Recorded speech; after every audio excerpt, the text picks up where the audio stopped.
está con nosotros esta noche para hablar muchas cosas importantes, porque el tema político, el tema de la asamblea, el tema se ha movido este fin de semana bastante. Entonces, César, empiece usted.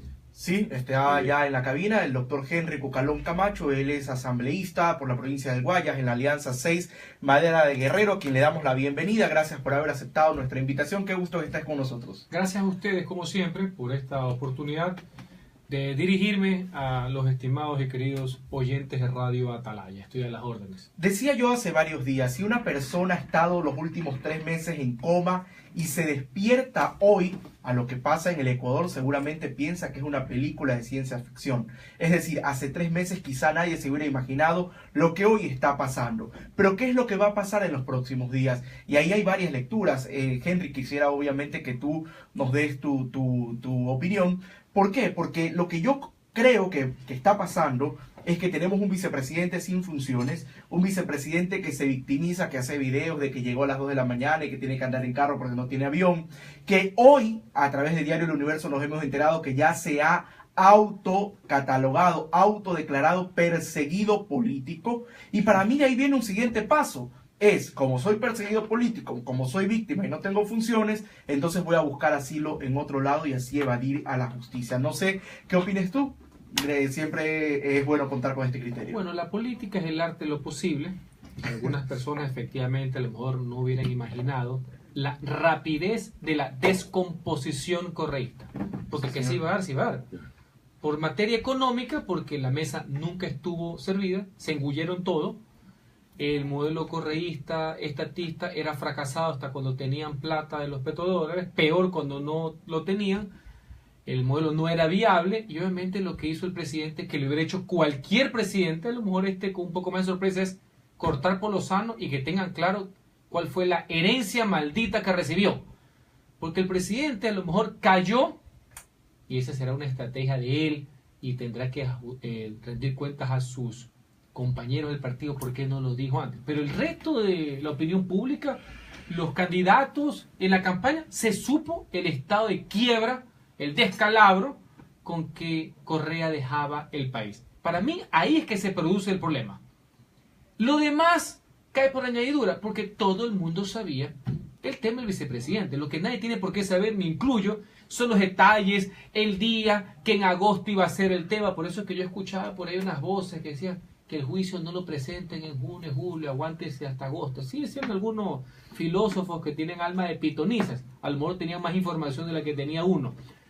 En ese sentido, se han acelerado las cosas de lo que denomino la descomposición. ¿Qué es lo que tenemos ahorita? Una pugna, un enfrentamiento, una ruptura y una confrontación en el Ejecutivo, en el gobierno. Pero yo considero de que eso no puede debilitar la ya frágil institucionalidad que tiene el Ecuador y peor, menguar lo que debe ser la reactivación económica que nos compromete a todos, gobierno, asamblea, pequeños, medianos y grandes empresarios, para poder ir en la línea del empleo, que es lo que le interesa a la gente. Que el vicepresidente no tiene credibilidad, ya lo sabíamos. Que su palabra no vale un quiño, ya lo sabíamos. Que no genera ningún tipo de confianza, ya lo sabíamos. Solo de verlo, yo cuando lo vi en los consejos consultivos tributarios, yo decía, yo lo veo hablando de tema económico, yo salgo corriendo. Siempre lo dije, no inspira nada. Obviamente, pues, tiene una cara de cemento, pocas veces visto, un manual practicado 150.000 veces para mentir y sostenerse, ya es mitómano, pues obviamente. Usted se imagina, mi querido amigo, si esta situación fuera al revés. Esto que son de verbo florido, encamadores. ¿Qué hubiera pasado si hubiera estado en la oposición y que en vez de enlaces ciudadanos, como hizo el día sábado, hubiera tenido que justificar los enlaces familiares con los ejecutores de una venganza nunca antes vista en el Ecuador? La venganza de Brecht es una donde todo el mundo sale premiado. No sé qué tipo de venganza es esa. Entonces, hombre que no tiene funciones y no tiene credibilidad, y lo tienen, como bien dijo o dibujó hoy día, lo tienen como florero, que ahora se dedica a ser perseguido político, cuando lo que persiguieron fue él y su mentor. Lo que está haciendo, pues, es conspirando a tiempo completo, porque es evidente que lo que le interesa para salvarse él y los correístas duros es que el presidente le vaya mal. Ya a estas alturas del partido sería impensable lo que alguna gente decía por ahí, es que el presidente solo está un momento, porque se va a ir para que lo reemplace el otro. El otro, por favor. Así que esta situación de inestabilidad que condeno debe ser rápidamente subsanada para podernos dedicar a lo que le interesa al pueblo, a lo de fondo. No vamos a pasar 3 años, 9 meses preguntando cuál es el destino del señor Glass. Eso sería perder el tiempo. Asambleísta Cucalón, buenas noches y un gusto tenerlo acá. Yo me pregunto, y en base no solo a las redes sociales, porque cuando caminamos por las calles de nuestra ciudad, que a propósito está tan linda y cada día mejor, nos pregunta la gente, los que hemos sido de barrio, los que conocemos la esquina, nos pregunta la gente, es hora que el presidente consulte al país. ¿Usted cree que debe consultarle el presidente al país en este momento? Mire, el país tiene 3 problemas en este orden. Uno, el tema de la corrupción y la legítima aspiración del pueblo que no haya impunidad. De la mano con el tema económico, de una profunda crisis que ha debilitado el poder adquisitivo de la gente y el temor de que el gobierno pueda meterle la mano al bolsillo para seguir pagando la farra fiscal y obviamente el desempleo. Y tercero, una legítima ambición porque hay una reforma política. Y esa reforma política, Gustavo, considero se debe hacer a través de una consulta popular. Aprovechar esa efervescencia, esa exigencia ciudadana de que haya un cambio donde se puede incluir, como no puede ser de otra manera, las malhadadas enmiendas, donde no solamente estaba la relación indefinida, que se la bypasearon a espaldas del pueblo, yo diría peor que por las tranqueras, por las ventoleras, donde estaba la disminución de facultades de la Contraloría, disminución de facultades para el pueblo, para iniciativas ciudadanas, disminución de facultades en las autonomías de los municipios y las prefecturas, el famoso concepto de la comunicación como servicio público, está en la Constitución. Por eso no nos sirve solamente derogar o toquetear, como quieren algunos, la ley de comunicación. Por eso le pregunto, si está subsistente el tema constitucional. Adicionalmente, el tema que quiere una reforma que debe pasar por el pueblo, del bendito Consejo de Participación Ciudadana y Control Social, que estatizó la participación en vez de garantizar. ¿Cómo elegimos al nuevo Contralor? Cuando el Contralor anterior, el que tiene que cuidar las cuentas del Estado, está en pleno uso. Los videos vemos ahí cuando se reparten en efectivo. ¿Cómo lo elegimos? Todo ese concepto debe ser parte de una reforma política que va de la mano con el pueblo. El presidente tiene una ventaja. Puede convocarla a su sola firma. Una reforma. Esta no es enmienda, es una reforma. Hay que hacer las cosas bien.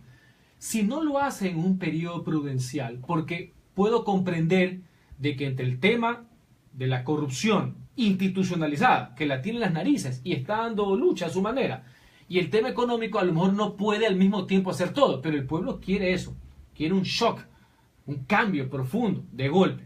Si no lo hace en un determinado momento, yo creo que no más de 2 o 3 meses más, vamos a tener que hacerla, no los políticos, el pueblo, por iniciativa ciudadana con recolección de firmas, y obviamente quienes hacemos política y quienes temporalmente ostentamos una representación popular, aunar esfuerzos en esa línea. Pero es importante la reforma política. Me citabas el tema de la Contraloría. Miren, voy a repetir algo que lo dije ese domingo que nos llamaron a un juicio político. Ese día el Contralor estaba caído, políticamente hablando. Jurídicamente tiene derecho a esgrimir toda su defensa, pero políticamente estaba caído en el momento que no fue al Congreso. Pero la caída del Contralor no puede ser la caída de la Contraloría. No puede ser la institución verse afectada por errores, arbitrariedades u otras cosas más que puede haber cometido un funcionario. Por eso, y siendo consecuentes y congruentes con nuestra posición, compartida en campaña y asumida como compromiso, hace un mes presentamos un proyecto de reformas para fortalecer la labor de la Contraloría, no como hizo el correísmo, que era debilitarla, para que sea una exigencia volver a requerir los informes de control previos a la corrección pública, que no digo que sea el único mal, pero entre esos y otros más se constituyó en el caldo de cultivo para la proliferación de la corrupción y de la impunidad. Esa es nuestra visión, fortalecer instituciones, jamás debilitarlas. Entonces está vulnerada la institucionalidad en el país. Pero por supuesto está herida de muerte. Está como usted dice, herida de muerte, pero tendríamos que llamar inmediatamente, ¿cómo hacer, enseguida César, cómo hacer para poder convocar a la gente cuando sabemos de la mezquindad partidista que existe en el país? Porque es lo que hemos visto y vivimos un proceso hace poco, de una segunda vuelta, donde hubo mezquindad política, donde hubieron canallas que dijeron cosas que no fueron ciertas y reales. ¿Cómo hacerlo? Pues para llamar, o la ciudadanía, el ciudadano de a pie tendrá que tomar la decisión. Como te decía, el presidente tiene esa oportunidad histórica. Creo que está consciente el momento de la trascendencia de que una reforma política que desmonte el aparataje correísta que vulneró y conculcó libertades. Porque eso existe. Porque Correa se fue, pero el correísmo como aparataje está ahí. Está en cada una de esas leyes que limita el ejercicio de libertad de expresión y comunicación. Ley de comunicación. Así es. Está presente cuando tiene una ley de plusvalía. Está presente cuando a su imagen y semejanza hicieron un consejo de participación ciudadana para complacer los caprichos y los antojos del caudillo, no de los ciudadanos.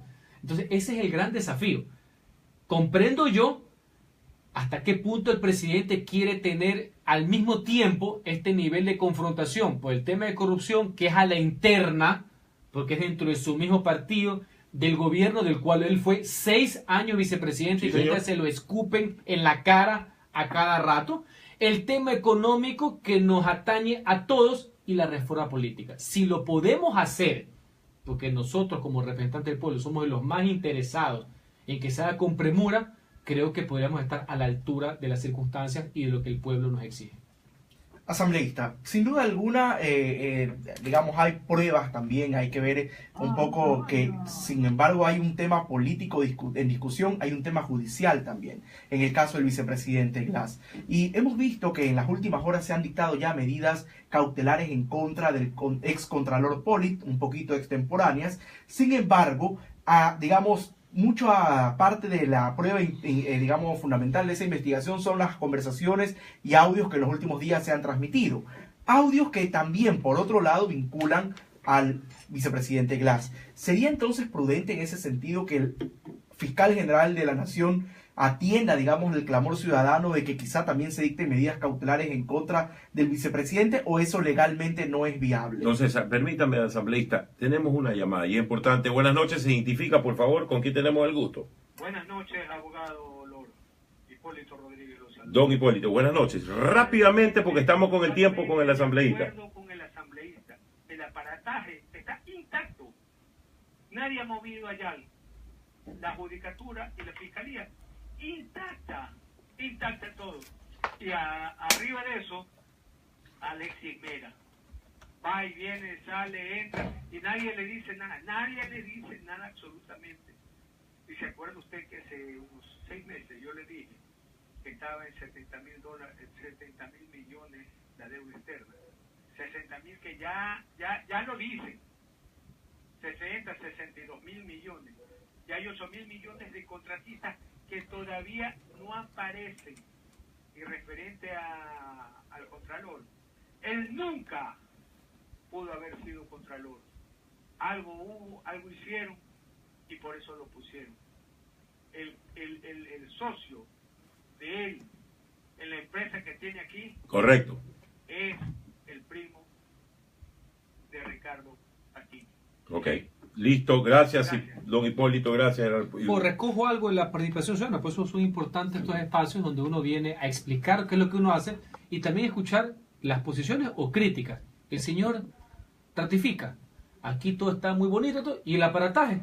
No hace falta que el señor esté tuiteando cuando su pensamiento, me explico, está ahí presente en todo este andamiaje jurídico que dejó impregnado después de 10 años de la década saqueada. Sí, habíamos preguntado antes de la llamada respecto a cuál debe ser la actuación del fiscal general de la Nación. Quizá el fiscal nuevo, el señor Vaca Mancheno, ya marcó distancia del accionar del fiscal Chiriboga, el fiscal anterior, o seguimos viendo una actuación tibia. El fiscal anterior era la inacción en primera persona. Después de que tuviéramos más tiempo, queremos llamarlo también a que rinda cuentas a juicio político. señor. Solo de verlo uno sabía que estaba mintiendo. Pues bien, ahorita el tema del señor vicepresidente tiene dos aristas que confluyen. Y la Asamblea tiene un rol que jugar en los dos. Y los asambleístas, que somos electos por el pueblo y tenemos que responder ante él, porque nos va a juzgar como ciudadanos, popularmente, tienen que tener claro de que aquí el tema partidista y el tema de la complicidad debe dejar marginado totalmente. ¿Por qué digo aquello? No hay pretexto alguno para no retomar el enjuiciamiento político. Ya basta de tapetazos, de leguleyadas, que 30 pruebas escogieron una, la de Caminosca, no me gustó, y de ahí mandaron al archivo una petición que fue motivo de un reclamo de 60 asambleístas. Se debe proceder con el juicio político ahora más que nunca, porque está claramente tipificado desde el punto de vista político el artículo 129, con toda la información que se ha venido dando de parte de la participación política del señor vicepresidente en todo el festín petrolero, el festín estratégico. Miren que digo varias veces político, porque el enjuiciamiento es político. Se necesitan 45 firmas, se presentaron 60, y para poderlo censurar, que es políticamente hablando, se necesitan 91 legisladores, que es las 2/3 partes o la mayoría calificada o especial. ¿Por qué ahora hago un link con lo que tú me preguntas? El fiscal general está avanzando en varios temas que van a tener que ver con el vicepresidente, del cual debo presumir su inocencia por un derecho ciudadano y un principio jurídico penal, más allá que estoy convencido de su responsabilidad política. Para que ese procesamiento continúe, tiene que pedir autorización a la Asamblea, y se necesita la misma cantidad de votos como que si lo tuviéramos que censurar, 91 votos. Ese es un blindaje jurídico, porque es obvio que enjuiciar penal o políticamente a un mandatario no es lo mismo que a un ministro de Estado. Así es. Hay unos fueros especiales, por eso conceptualmente se denomina Pero ellos, desafuero. Lo interrumpo un segundo. Ellos se blindaron muy bien con la Constitución de Montecristi. Mire, para hacer todo esto, la confeccionaron para poderse proteger en un momento determinado. El principio básico siempre estuvo ahí. Las causales de enjuiciamiento político prácticamente son las mismas de la del siempre. 98, con otras palabras más menos con y otras comas. Por ejemplo, antes decía traición a la patria. Ahora se denomina atentar contra la seguridad del Estado. Pero el concepto, digamos, que es el mismo. El numeral 2 del 129, cohecho, concusión, peculado y enriquecimiento ilícito, ya estaba en todas las constituciones. Sí, eso es. Por poner un ejemplo. Al revés, ahora hay el artículo 130 de la Constitución que permite la muerte cruzada, claro, eso es que se llama cruzada, porque así como el presidente puede disolver el Parlamento puede cesar o tener al presidente. Cruzada, si no solamente fuera una vía. Da procedimientos más expeditos, inclusive, para que esto termine. Claro, ¿el precio cuál es? Que se caigan los dos y que van de nuevo a las elecciones. La pregunta será, y no porque yo esté ahorita momentáneamente asambleísta, ¿el país aguantará una crisis total de este orden que genere más inestabilidad? Cuando mal o bien, pese a que soy opositor, pero alternativas, con dureza, pero jamás con bajeza, el presidente de la República se ha ganado el aprecio y la legitimidad más allá del tema de la confianza momentáneamente. Porque tiene un desafío, para mí el desafío mayor que él tiene no es deshacerse de Glass, que eso es más fácil que quitarle un chupetón B por más que haga berrinche. Es el tema económico. Ese va a ser su punto sensible, donde va a haber choques y ojalá que no haya perjudicados. Y peor, los más pobres y la clase media de nuestro país. Más o menos, Perfiles de Opinión habla de un aproximado de casi el 70% de gente que respalda la gestión del presidente Lenín Moreno. Eso que quiere decir que muchas de las personas que no votaron por él, recordemos que él entra a la presidencia con aproximadamente el 51% de los votos, ya hoy apoyan su gestión.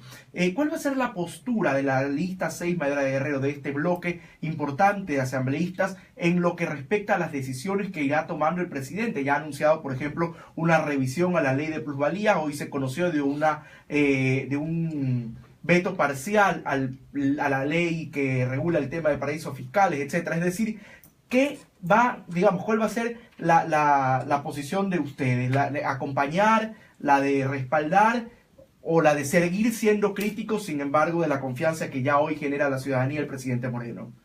Seguir siendo consecuentes con nuestras tesis, planteamientos y propuestas. Esa es la coherencia que nosotros nos tiene en la Asamblea, y por eso es el apoyo restricto que tiene la CMR Guerrero y su líder Jaime Nebot, porque sabe que nosotros somos de frente.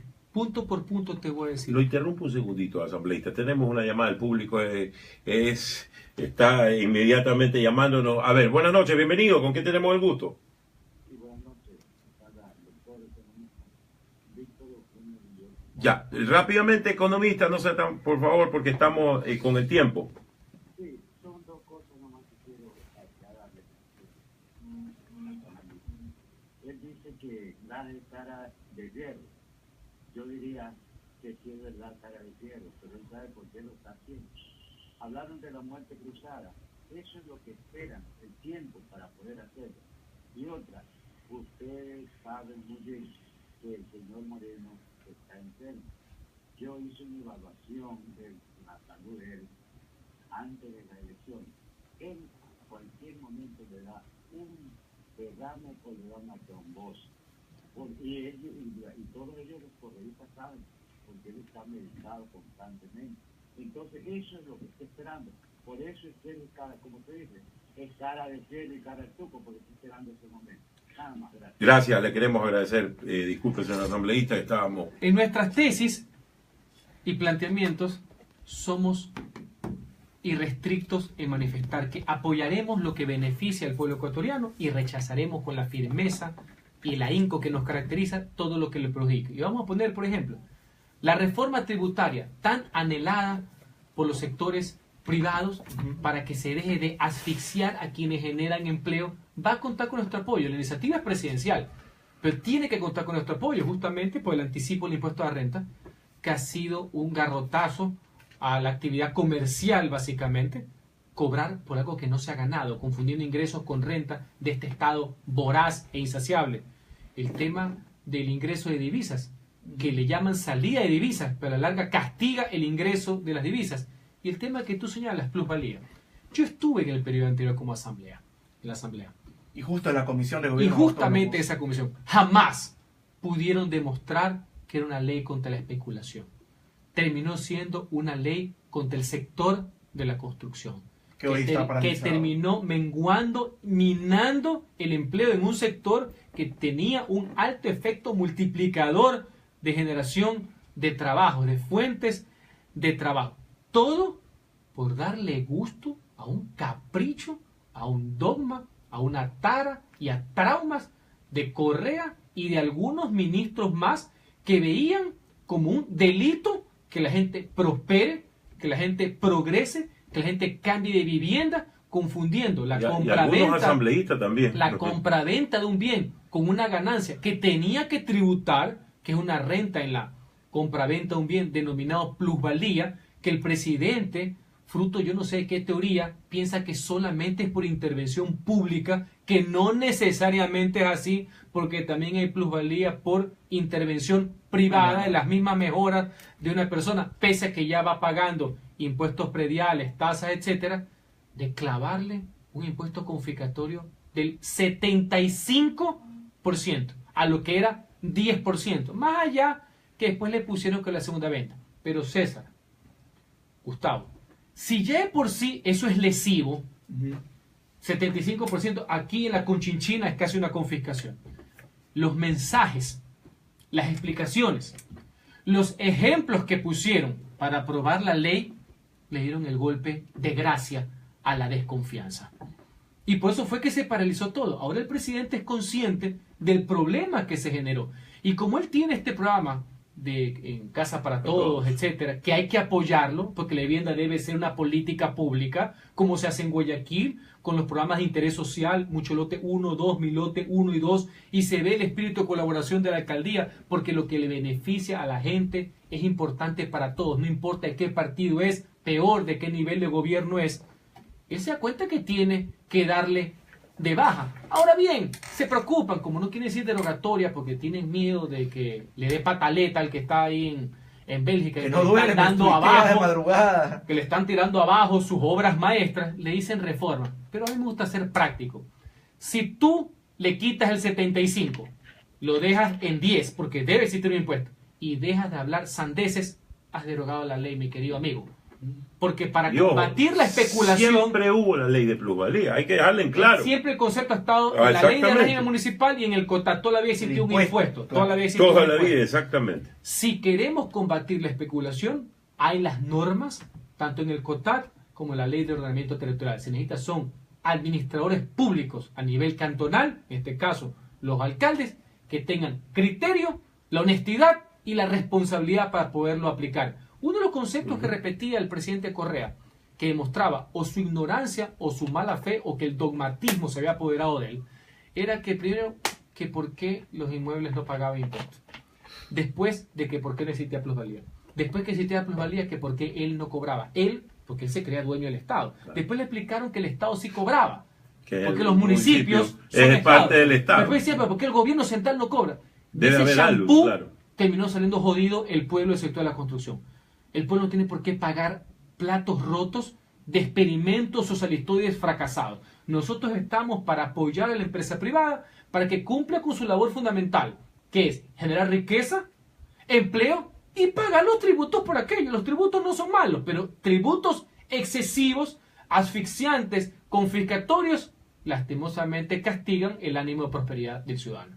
Agradecidos con la comparecencia del doctor Henry Cucalón Camacho, asambleísta de Lo la dejamos CMD Guerrero, comprometido para que a otra. pesar de estar en vacancia legislativa, Casi sacas otra palabra. Aquí estoy al pie del cañón, hermano. está el hombre trabajando. Yo como siempre lo hace, solamente ¿no? Las 24 le horas del día. pregunto, para terminar, ¿cómo será la votación de algunos que hablaron de esa derogación de impuestos en campaña? Y esa es la votación que yo quiero ver. No, no solamente eso. Mire, hay muchas veces que los ciudadanos no miran las intervenciones de la Asamblea, porque la verdad es que son bien aburridas. Hay Sí, gente señor. que habla piedras. Pero hay veces Que hay que que los verlas. ciudadanos, como cuando fueron las enmiendas, sí prenden la radio, Claro. la televisión, el internet y estos El aparateros. Facebook Live. Y ahí los asambleístas van a estar listos para que todos los ciudadanos vean quién va a votar a favor de mantener o de subir impuestos y no de darle la mano y convertirse en un aliado del progreso y del desarrollo. Esos vamos a ser momentos cumbre. Vamos a ver quién está con quién. ¿Quién le va a hacer caso al que tiene miedo que lo repele en un Twitter con un raye o que lo felicite por su nivel canino o el pueblo que es el mayor juzgador? Ahí vamos a ver quién es quién. Oiga, de ese aparato no es el que dan en la asamblea. No, aquí está, pues. Ese es suyo. Este es mío. Ah, ya. Bueno, me lo regaló mi esposo en todo caso. No Martes importa, pero es 15 suyo, porque hay otros, hay unos que salieron que les dan planes. Yo veía nomás el reportaje. Martes 15 de agosto retoma las actividades de la Asamblea A Nacional las 6 de la mañana. a las 6 de la mañana, además. Tiene que Solo- volar ya- temprano. Un segundo, porque sé que asambleísta. estás con el tiempo asambleísta. ¿Qué esperamos de la Asamblea al regreso?